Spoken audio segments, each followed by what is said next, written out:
From the School of Life Foundation, this is another episode of What You Given, a broadcast based on the invitation, find what brings you joy and match it to the needs of the world. This becomes your gift. Everyone has something inside of themselves to give, and I want to know, what are you giving? In my interviews, we meet people from all walks of life. I am Jack Rolfe, and on the show today, we have Smith Alley. Smith, welcome. Hi, how are you? I'm doing wonderful. How about yourself? I'm doing great. I'm so glad to be here. Well, we really appreciate you taking the time. And I just want the listeners to know right up front of a genuine person here. And so I'm going to share. You're going to get to know Smith. You heard a little bit about him on the intro, but he's 18 years old. What you don't know is we're recording this episode on a Saturday afternoon at 4:00. And Smith has been out getting ready for his concert that's coming up all day. And he's 18. He's got other things he could be doing, but he's dedicated to what he believes in trying to help others. And you're going to get to hear some wonderful things about that. And so here he is. I don't know what time of day you all will be listening to this after we've recorded it, but just know that little piece there. So good job, Smith. And I want to throw out and just ask something first before we jump into it too. You like lacrosse, is that correct? Yes, I do. All right. Tell us a little bit about that. You've been doing that for some time? Yeah, I've been playing lacrosse for 6 years. So I'm a senior at Bountiful High School, and I've played there my whole high school years, and I started playing in 6th grade. So I've loved lacrosse for a long time. I used to play football, and I was always a super big kid. I used to have the X on my helmet that meant that I couldn't carry the ball. And so I got tired of just getting down and hitting people. And so I decided to play a sport where I could actually touch the ball. And I love lacrosse. It is definitely a good outlet for me. I love hitting kids, and I love getting physical. My mom always, the parents in the stand will yell out about bad calls or hits that are too tough. And my mom always yells, "It's the way he gets his stress out, like let him do his thing." Oh, you got to love moms. Moms are always standing up for their kids, and I absolutely love that. And lacrosse is definitely a high energy sport. Sounds wonderful that you got involved with that. Interesting thing too, another interest you have from what I've read about you, Smith, is working on cars. Is that correct as well? Yeah, I bought my first car when I was 15. It was a 1962 Ford Thunderbird that I restored. And so I started working at Chick-fil-A when I was 14, quit when I was 16, but through those 2 years, I made enough money to buy that car and fix it up and sell it. And so I love cars. I love motorcycles. I love getting my hands dirty. And so all the good things. I always tell people I'm interested in anything that has an engine and wheels. That's great. That's great. Well, what a good combo, working on cars and playing lacrosse. And, you mentioned Chick-fil-A. I didn't intend to turn this into a Chick-fil-A commercial, but I'm going to put a shout out because Devin Mcdonald, who is a Chick-fil-A franchise owner, and Devin, if you're listening today, hello. But he is on the advisory board for our nonprofit, the School of Life Foundation, and he and Chick-fil-A have done wonderful things for us. So great organization, and nice to hear that you had a little time working there. But well, I love getting to know you, and I think the best way for our listeners today to get to know you is just jumping right in here. And I'm going to ask you to share your story. Tell us about Smith Alley, where you've been and where you're at. Yeah. I always say that I was raised on Team Estrogen. I have 3 sisters, and I grew up kind of in the middle. I have two older sisters and then one younger. I had a pretty generic upbringing. I was raised a member of the Church of Jesus Christ of Latter-day Saints. I always went to church on Sunday. I always say that my story starts the first day of first grade when I got my very first paper cut, and I walked in to class and I sat down at the yellow table with my friend Jackson, who I'd grown up with. And our teacher, Miss Rooney, she came in and she started class, said that we're going to introduce ourselves one by one. And when it comes to be my turn, I stand up and I got really nervous, just looking at the sea of people. And I had a speech impediment when I was little, a really bad stutter. Well, it's actually called a starter. It's usually near the beginnings of my word. And my mom says it's cute, but I beg to differ.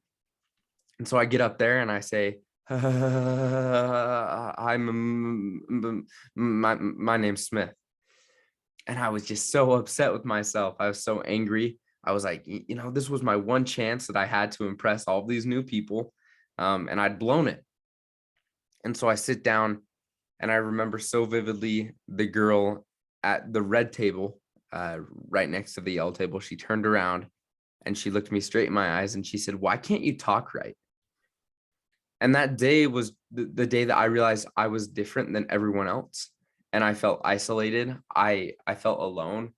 And that day I bought into the core belief that I wasn't enough and that I would never be enough to have parents who were proud of me or have friends who truly cared about me.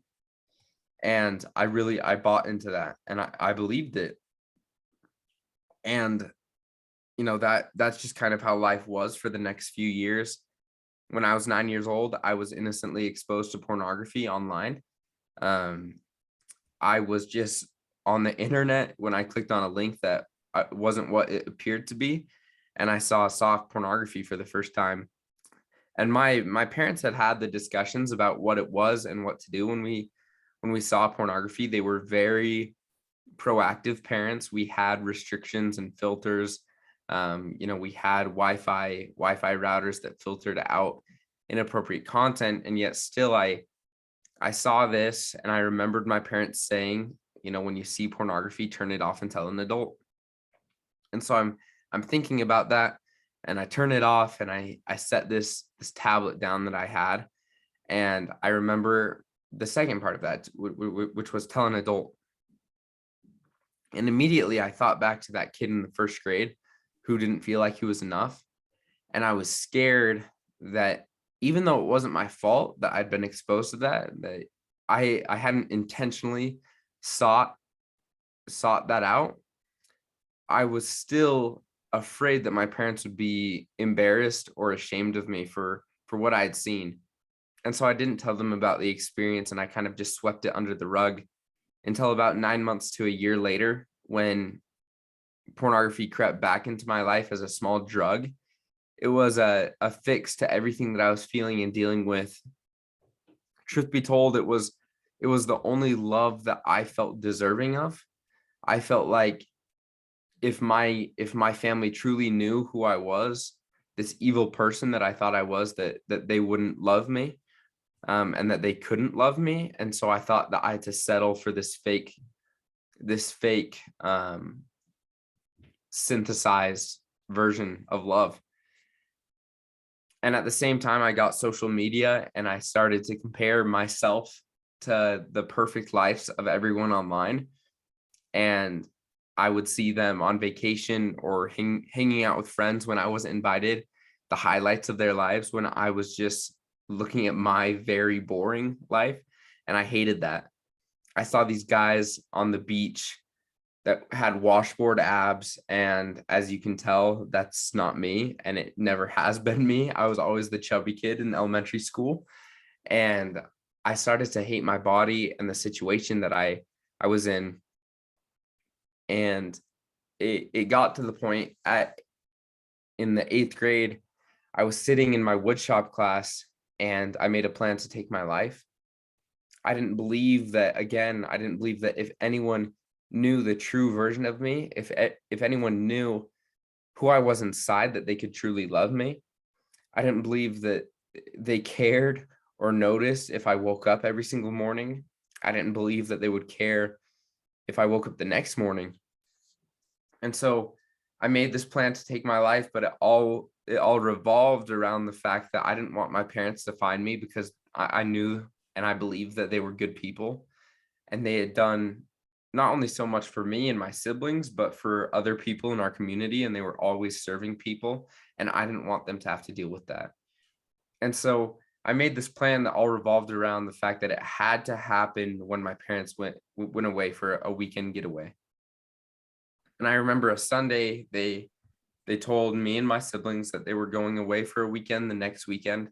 Um, and that week I was just looking forward to the the termination of my pain, right? I was just waiting to be able to escape everything that I was feeling and what I thought was such a dismal life. Um, in fact, I read a quote the other day that said, "You don't want to kill yourself, you want to kill something inside of you." And now that's what I know now, is that I truly didn't want to die, but there was this piece inside of me. There was this thing inside of me that I wanted to kill.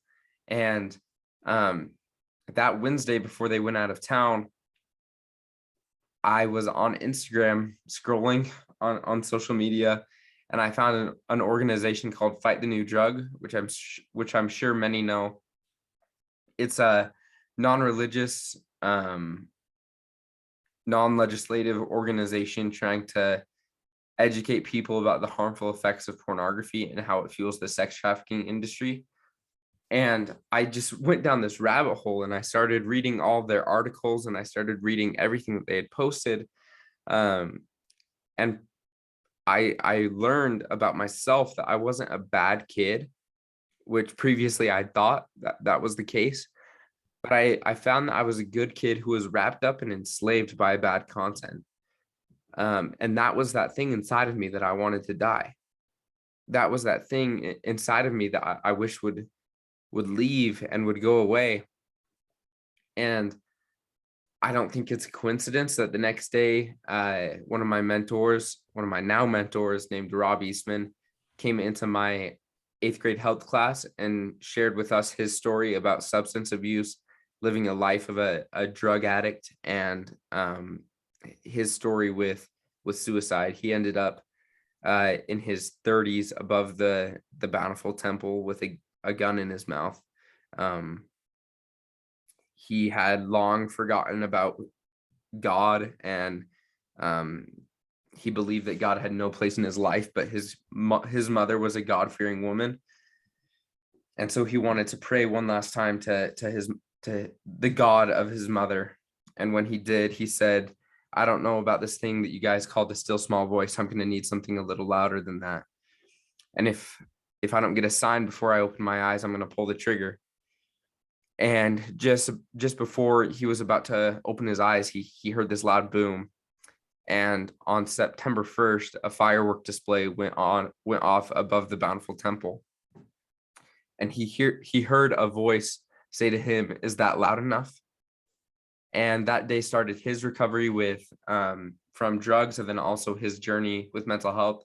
And as he shared that in my classroom, I finally realized that I wasn't alone, and that not only were there other people in my situation, but there were people that had gone through my situation and had made their life one of productivity and one of serving others and one of enriching the lives of others. And so those two things convinced me that I had to stay on this earth. But I still found myself, near the end of that year, severely depressed and dealing with anxiety, consuming pornography 5 to 7 times a day. And on April 23rd, 2018, I got into my first and last encounter with the police, which, knowing my parents, my dad, he was in the Army, and my mom was raised 1 out of 10, and so they are very strict. My neighbors, whenever my friends that lived just next door, whenever they would get in trouble as kids, their parents would say, "Do you want us to send you over to the alleys? We will have Uncle Ben take care of you." And they'd start crying, "Oh no, we don't want to talk to Uncle Ben. Don't send us over there." And so as you can imagine, this day was just a blow up of emotions, and um, I didn't know where my life was going to lead. I didn't know what was going to come of who I was, and I was just in the state of confusion and unknown. And I had finally seen that the thing inside me that was rotting away my soul, that it was finally showing itself physically, that it was finally coming to fruition in my life with consequences. And um that night, when I'm just sitting there not knowing what to do or where to go, my mom came down to my room and she grabbed my face and said, "Smith, I will fight for you, but you have to fight for yourself first." And with tears in my eyes, I said, "All right, Mom, I'll fight. I promise I'll fight." And that began my road to recovery. I joined a recovery group and I got a therapist, and I started talking about my mental health, and I took what felt like a million steps to become happy and to learn to love myself and rebuild the relationships that I'd lost with my family and myself and with God. And it took a long time. It was a very hard process, but I'm happy to say that I got there. And of course, life is still a journey with its ups and downs every single day. But I'm now the founder of the Live Life Bigger Foundation. And so I get to travel the country and speak to students and parents about the harmful effects of social media and pornography. I advocate about mental health and suicide prevention. We get to do a lot of events. You know, you talked about that concert. We're putting on a You Are Gold suicide prevention concert June 11th in Ogden, Utah.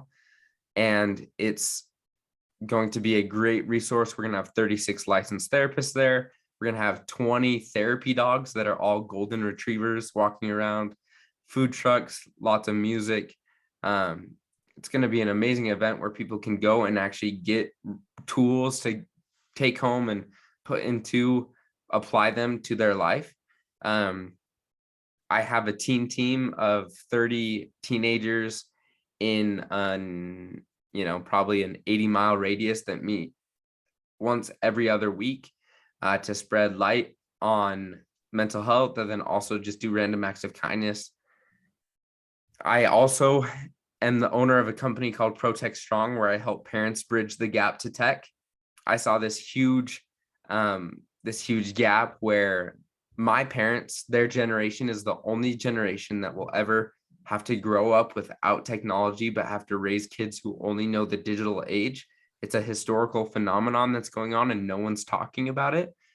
And so I try and use my knowledge of, again, being that younger generation and help parents set up their tech safely, and then also incorporate into their family conversations about hard topics. And so I get to do amazing things. I get to stand up on big stages and I get to meet with really cool people. And I love that. But most importantly, I love that I get to help people every single day. I love that I have my family back and I have my relationship with them back, and I have a support system that is unbreakable. And I love that, when people come and volunteer for this foundation, they leave saying, I have to go to work, and yet this is what I get to do for work every single day. And I love that, and I'm in love with what I do. So yeah, that's me. That's where I'm at right now. I'm now just trying to graduate high school, hoping to make it, and trying to continue to, again, just be a safe space for a lot of, especially young people, and offer tools and resources for parents and kids who are struggling. Smith, thank you for sharing a recap there of your story and being transparent about it. There's a multitude of things that came to my mind while you were talking. I want to point out a few of them here. First of all, you mentioned this spiral into darkness began for you when some words were spoken to you. And words are powerful, whether it's for good or bad. And so I just want to point out to the listeners, and I know this is something we know, but here's an example that we have just in listening to Smith. When you open your mouth, speak kind words, because kind words can build just as strong as innocent words that may not have been intended, but they're not so kind, causes a different effect. So that's one thing that bounced with me. Another thing is, you mentioned along this path, yourself and others you talked about having those moments where we call it on the show having your soul speak to you. The key is, when your soul whispers to you, is to not only listen, but then having the courage to act upon what you've heard. And that is just something that is powerful as well. Another thing in listening, as you were sharing your story there, is that every day we have challenges in our life. And we can turn those challenges into problems or into opportunities. The choice is ours. You definitely have made an opportunity out of your challenge in life. I love the analogy you use of paper cuts. And that's a fascinating way to look at that. You know, it's interesting too, you mentioned that now you, through your nonprofit organization, you're speaking to schools, to church groups, to businesses. Literally, you're speaking around the country. And that is an amazing opportunity that you have with that. And, you know, you were transparent. I want to mention, when I've heard you speak, you have 5 things that you talk about.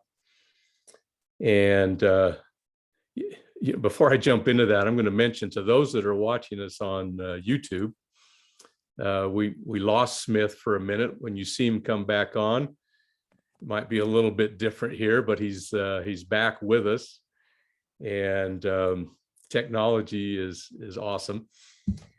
Anyway, Smith, you talk about 5 things for individuals to do as they're overcoming things. And the third one is, let your heart break each day. And the way I think you interpret that is being vulnerable, right? Is that correct? Can you share that a little bit more with us on that? Yeah, and once again, I'm sorry for the technical difficulties. I guess that's what I get for not using my own computer. But yeah, I think that in our society, we've created a feeling of toxic perfectionism. So we all have these ideas, because of the media that we consume, that we have to be perfect. I had a conversation the other day with someone, and it was really eye-opening. She said that when she was a kid, the only time that she ever saw herself was when she woke up and got ready in the mirror, and when she went to bed and saw herself in the mirror. Every once in a while, she'd see herself in an ultra reflective window or something like that, but she often didn't think about her self-image. And we live in a world today where we're constantly thinking about what we look like, what we sound like. We're constantly thinking about all of these things, and I think that it's important to understand that we don't have to put up a facade, and to understand that we don't need to put up a barrier that we're perfect when we're not. And the other thing is that we just aren't we aren't made as humans to continuously be strong. You know, that's why we are so great at working in teams. That's why we build communities. That's why we build civilizations, is that we need each other. And there's this quote that I love. It says, it says, asking for help isn't a sign of weakness. It's a sign of being strong for too long. I think that's what it is. And I think that it shows that, every once in a while we just need a break, and that's normal, right? If we try to be strong for too long, we're inevitably going to run out of energy. We're inevitably going to run out of strength. And I think it's okay to do that. I think it's okay to be open with each other, to be honest with each other, and to receive help from those people who are willing to offer it to us. And I think that's something that's been super crucial in my life. Something that's super strong is just having that community, and having that the ability to speak with others, and to like lean on someone's shoulder. And if there's a day where you just can't get through it yourself, let someone else get you through that day. I think that's a beautiful thing about human nature. That's great advice, Smith. And it's something that we could all benefit from. When you talked about looking in the mirror at the beginning of the day and the end of the day, it made me think of one of the things that we challenge students that go through our School of Life program with, is on that mirror that you're looking at the beginning of the day and the end of the day, put a sticky note with some positive attitude or some positive thing about yourself, so that if it's only morning and night when you're looking there, you're going to see that and try to incorporate that into your life. And I truly believe that as we focus more on what we do have and focus less on what we don't have, that we'll be so much better off, and we'll be able to be so much further along in life. And on this podcast, we have all ages, from young to old, listening. And I just want to point out today, Smith, I believe you have wisdom beyond your age. And part of that is through some of the things that you've been through, but the other part is just what you've decided to make out of that. And I hope that whoever's listening today, no matter what age you are, to make something out of life. It's never too late to make a change and to make a difference. Doesn't matter where we're at, what age we are, or what station of life we're in, we can do that. Now, I just want to at least read these other the other 4 of these 5 steps that you've listed before. And one is redefine love, success, and happiness in your life. The next is manifest love for your surroundings, serve others, and then remember that you're not alone. Is there any one of those you want to touch on for a minute, Smith? Yeah, I love the manifest love for your surroundings. I think that's a really groundbreaking thing that I read once, is that, especially through a pandemic, and as we're still seeing the effects of that, I think we went through a lot of isolation, and it's really hard to love someone and to connect with someone when you're not allowed to be with them face to face, right? And so I read in a book once that because the world is divinely created, because because everything was made for a reason and for a purpose, it has the ability to love you back, and the earth has the ability to love you back. So when you manifest your love for your surroundings, when you notice the way the breath falls in and out of your lungs, when you notice the way the wind rustles the trees, and the way that the tide comes in and out, and the way that the waves break, I think when you notice those things and you love those things, you are able to experience this love in return, and you're able to experience, I think, a greater beauty because of your love and the manifestation of your love for those things.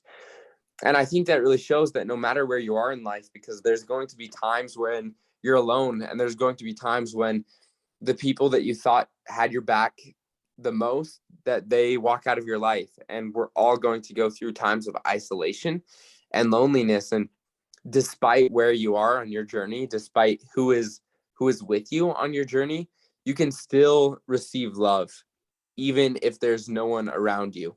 And I think that's amazing. I think in that way we've been catered for in every situation and in every scenario, that no matter what, we can still feel love and connection. I agree with you. In the School of Life Foundation, our curriculum's called Learn to School Your Toughest Opponent, which is ourselves. And we teach what we call the straight A's of life. There's 10 A's. The 10th A is always remember love. If we will keep that as a strong foundation and always remember that, just like you so beautifully articulated it, it can definitely bring power and help us overcome a lot of things. You know, Smith, I'd like to kind of flow this discussion into the theme of this podcast and dig a little deeper here. We've heard some wonderful things about you and learned a little bit more about who you are.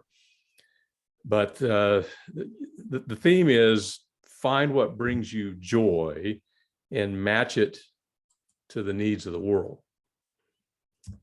So when I say that, find what brings you joy and match it to the needs of the world, what does that mean in the life of Smith Alley? Yeah, I think that I've always been an entertainer. I've always loved to be the person who makes other people laugh and smile. I've always tried to be a jokester, even though oftentimes my jokes aren't funny. Many times they don't hit, but I've always tried to be that person. I've always, throughout my life, one of the greatest compliments and something that I hear often is that I just have a contagious smile and a contagious laugh. And I think I've always loved making other people happy. And in my life, I've seen that there came a point in my journey when I realized that I was happy, but I looked around to all of my peers and all of the people that I saw in my everyday life, maybe that was driving on the road, or the people in the grocery store, or my peers as I walked through the hall. Everyone that I saw, they were struggling with something, and not all of those people had the tools and the keys to success and to happiness. And so I think with those things that I've been given, those talents that I've been given, I really believe that I've been given a talent for speaking, despite my stutter, and I've been given a talent to articulate things in a way that people think is relatable. And again, I've always been one to make friends easily and to be able to speak in a group. And so I think with those things that, again, bring me joy, being able to make people smile, I saw this huge need where people weren't happy and they were struggling with things, especially the things that I had struggled with earlier in my life. And so I wanted to be able to help those people. And I talk about that a lot. I first found my passion for helping others when I went to a summer camp. And the first night I shared my story with this kid that I'd met that day. And he started to cry, telling me that he had attempted to take his life 2 weeks before I'd met him, that he had been using drugs and drinking underage, that he had been consuming pornography and dealing with a lot of mental health problems. And I gave him a hug, and I helped him make a little map and a plan for his recovery. And then every week we'd hang out. we drive to each other, we text each other every day. And I started to watch him do the same thing that I had done in my recovery. And again, just like rebuilding those relationships and figuring out who he was. And I loved watching him do that. And it became something that filled my heart. And the greatest thing, I continue to do that with my lacrosse teammates and my friends and my peers. And some of the sweetest experiences in my life are watching those people get married, or go to serve a mission for their church, or achieve any of these big life events that previously they didn't think they'd ever achieve. And so I really just fell in love with that. I fell in love with the idea that I could help people achieve what they thought wasn't possible. And as I watched them do that, I couldn't walk away from it, right? And that spot in my life grew from having a friend that I was helping, to starting a business, to starting a nonprofit, and now it's consuming me. I've always said that I have a very addictive personality, and that will never change, but I've learned to choose what I'm addicted to, and I'm addicted to helping people. And so I think I've seen, I've recognized my talents and the gifts that I've been given, and I've been able to apply that to, again, what still brings me joy, which is helping people, making people smile, helping them rebuild their life. And a beautiful thing is then seeing how their change and their new direction of life impacts the people around them, right? Getting sweet notes from moms of the sons that I've helped, and just hearing how it's impacted them and their family. I think that's amazing. And so that I wouldn't change. I wouldn't trade for anything. I wouldn't do it any other way. And I've even said many times that if I could go back and redo my life, I wouldn't change a thing, because only through the trials that I've been through have I been able to find the strength and the courage to help others. Smith, you and I think a lot alike. The mission of the School of Life Foundation is helping individuals reach their full potential in life. And that's what you're doing exactly. And you described just what I want people to realize as they listen to this What You Given podcast. That is, the things that bring us joy in life are the talents and skills that we've been given divinely. And as we use those things, we start to get passionate about it and develop it into our own purpose in life, our mission in life, which is exactly what you're doing it. You're doing it at a younger age than others, but it doesn't matter. You can be 90 years old and start at that point. It really doesn't matter what point. What matters is that you do it. And so we each have talents, skills that we've been given. We discover these, I believe, through these life experiences, and we have inspirational moments that help point these skills out to us. Then we start using them like you have. They ultimately become what I call our gift, and our gift to the world. And you are giving to the world your gift, and the world is becoming a better place for that. My goal is that everybody does that, and I think that's your goal as well. Find what your gift is, find what your talents and skills are, start to develop them and use them, and then deliver them to the world, and we all together can make the world a better place. Live life bigger, right? That's your foundation. Live life bigger. And so I just want to back up for a minute and ask you, what would you give as advice to individuals as we have these times? I call them your soul speaks to you, these inspirational moments. And oftentimes our toughest opponent gets in the way and we go, no, I can't do that, or I'm not good enough for that, or whatever story we tell ourselves. What's the best way you've found to have the courage to act upon those moments?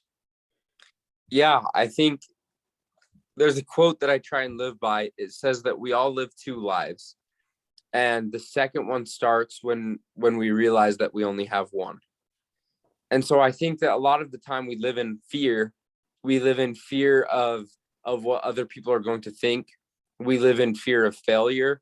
We live in fear of disappointing ourselves and the people around us. I think we live in fear of losing something that's important to us. And my greatest advice is to, again, start that second life when you realize that there's only one, and to get out of your own way and just start doing the things that you love, and start, again, all of those, everything that you hear and everything that you feel from yourself and from your soul, start acting on those things, because you'll never regret it. You'll never regret chasing the things that you truly want, and you'll never regret doing the things that truly fulfill you. And so I feel like that's my greatest advice for getting the courage, is to just get out of your own way, and to stop living in the fear of what others might think and what you might think, how you might fail, and become okay with failure. I always say that, like, my passion and what I love to do is to do things that I'm bad at, because I know that I'll fail, and through that failure, I'll learn something new. There was a guy who used to live up the street from me, and his name was Devon. Devon since has passed from this life, but he used to pick fruit from his tree, and let us little kids pick fruit from his tree while we played with his dog. And this man had lived through the Great Depression. He had fought in World War II. He had lost an arm and also sight in one of his eyes. He had experienced the loss of a baby and a son, a 19-year-old son, to suicide. He had gone through some trials in his life that I cannot even fathom. And yet he used to say this thing, and he said that he used to say, I've had hard days in my life, but I've never had a bad day. And I think that when you understand that every failure, every obstacle, every trial that you receive in your life comes with a lesson, and comes with a newfound strength and a newfound knowledge. I think when you understand that, you can see that there's no such thing as a bad day, that that every day, as long as you decide to be courageous, as long as you decide to, again, start living that second life where you realize that you only get one, you only have this one crazy shot at this crazy life we've been given. I think when you realize that, then there's no such thing as a bad day. We can only have good days, because every day we will learn something new. I'm so grateful that you brought up it's okay to fail. I think back on my own life, and I can count many more times that I've failed than I've actually succeeded. But it's those failures that makes the times that we succeed even sweeter and even more impactful. And it's okay. It's okay to fail. It really is. And I love what you shared with all of that. Smith, you and I, at least on my end of things, I feel like we could chat all day. I absolutely love chatting with you. I'm sure the listeners are loving listening to you, but we've hit that point where we need to bring this particular episode to an end. But as my listeners know, we don't do that until we get the golden nugget. And so at the golden nugget, in wrapping things up today, if there's one thing only that the listeners take away from today, maybe it's something we've already talked about, or maybe it's something you have not brought up yet. But Smith, what would be the one thing you want people to take away from this conversation? Yeah, I think the greatest thing that that we can learn is that the most important thing to do is to be kind to yourself. We are, just like you said, we are oftentimes our greatest enemy, our greatest obstacle. So I'd say the first thing is to be kind to yourself. And the second thing is to lose yourself in the service of others. And the best way to serve others is to be kind. I have only found, as I have continued this work, that kindness is the one thing that can bring us all together. It's the one thing that can take people from every walk of life, every race, religion, gender, sexual orientation. It can take people from every walk of life, people that have experienced all different trials, and it can bring people together, and it can make people understand each other. And I think that's the most important thing, is to first be kind to yourself, because you can't serve someone else if you aren't first serving yourself. And then the second thing is to lose yourself, and it's to realize that there's something greater for you than you've already experienced, and there's something bigger than yourself out there waiting for you, and all you have to do is go find it, and then use that, whatever it is, use that to serve others and to be kind. Well, there you go, everyone.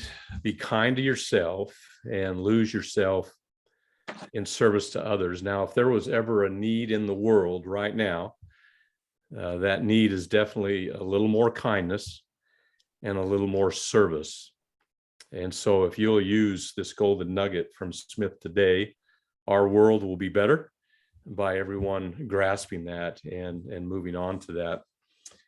Before I close out, I just, again, from myself and from our listeners, Smith, thank you so much for taking time today. And we wish you great success in everything that you're doing. Thank you. So for those listening, remember that your heart feels for you, your mind reasons for you, but your soul speaks to you. Are you listening? Did you listen today? If so, what did you hear and what did you learn? Will you now have the courage to act upon what you felt? Thank you for tuning in. Please follow us on your podcast app so that each new episode is always downloaded, ready for you to listen in, and then share the link with others. We would love to have you leave a review, and you can also subscribe to our YouTube channel. If you want to send us a message, you can email us at whatchagiven@gmail.com. As always, a special thanks goes to our producers, Ben and Kayla Martin. Now it's time to move upward and onward and ask yourself, what you given?